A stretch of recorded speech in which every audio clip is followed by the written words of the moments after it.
CPI ప్రతిష్టను దెబ్బతీస్తూ AITUC యువజన సంఘాల పేరుతో అక్రమ వసూళ్లకు పాల్పడుతున్నారన్న సిర్రా దేవేందర్ ను పార్టీ ప్రాథమిక సభ్యత్వం నుంచి తొలగిస్తున్నట్లుగా జిల్లా కార్యదర్శి ప్రభాకర్ రెడ్డి తెలిపారు. ఇక పార్టీ కార్యాలయంలో జరిగిన మీడియా సమావేశంలో ఆయన ఈ విషయాన్ని వెల్లడించారు.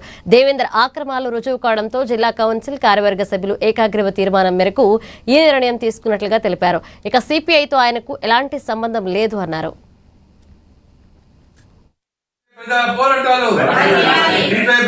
ఆదిలాబాద్ జిల్లా కౌన్సిల్ సమావేశం కార్యవర్గ సమావేశం జరిగింది. మొదలుగా సిపిఐ జిల్లా కార్యవర్గ సమావేశం జరిగింది.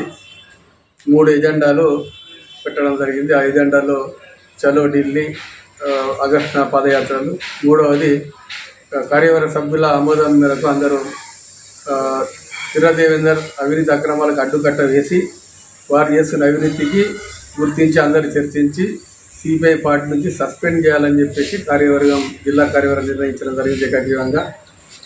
ఆ తీర్మానాన్ని సిపిఐ పార్టీ ఏకగ్రీవంగా తీర్మానించిన దాన్ని జిల్లా కౌన్సిల్లో పెట్టడం జరిగింది. జిల్లా కౌన్సిల్లో కూడా 17 మంది దాదాపు సిర్రా దేవేందర్ చేసే తప్పులు, బయట కమ్యూనిస్ట్ పార్టీకి అవినీతి మరకబడుతూ ఉన్నది. ఒక్క వ్యక్తి కొరకు పెద్ద మొన్న వచ్చిన వ్యక్తులు ఇలా 40-50 ఏళ్ళ చరిత్ర గల కమ్యూనిస్ట్ పార్టీని 50 ఏళ్ళ చరిత్రలో చేసిన నాయకులు అబాస్ పాలవుతున్నాం. మన విలువ అవుతున్న చరిత్ర ఈనాడుగా చేస్తాడు మన పార్టీని. సిపిఐ పార్టీకి అనేక చరిత్ర ఉన్నది. దాది శంకర్, కస్తారాం పిట్టు, అనేక మంది వన్నెలన్న, అనేక మంది నాయకులు, మహానాయకులు ఉన్న చరిత్ర.